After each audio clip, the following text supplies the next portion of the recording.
Always. No matter what.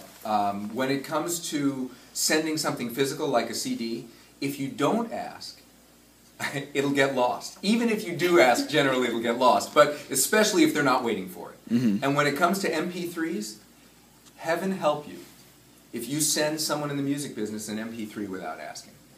Imagine if, on every project, somebody sent an 8 megabyte MP3 to a music supervisor or to an A&R person. It would crash their email program immediately.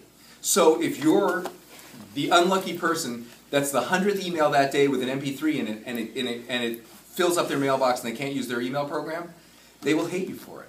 So my feeling is, always ask, and ask for two reasons. One, it's just plain polite.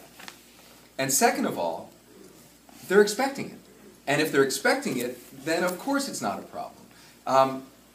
The only time that it's okay not to ask is if you're capable of putting a link to a song in your email. Now what I mean by that is, in the body of the email, you say something like, so-and-so recommended that I reach out to you. There's a song that I've got that I think is appropriate for your project. Just click the link below to listen.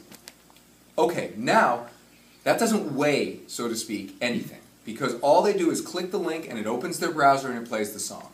This is good for a couple of reasons. One, it's right there. So if they feel like listening to it right then, it's a simple thing.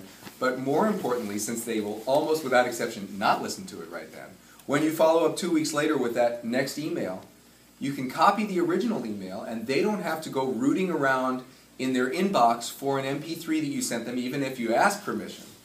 It's right there in the email. You can say, just following up, I know that you're looking for this project, and if you don't mind, just scroll down, the link is right there. Or include the link again. What do you care, right? If it's a link, you don't have to necessarily ask permission, but if it's a physical CD or an MP3, I highly recommend checking out whether it's acceptable to do it first.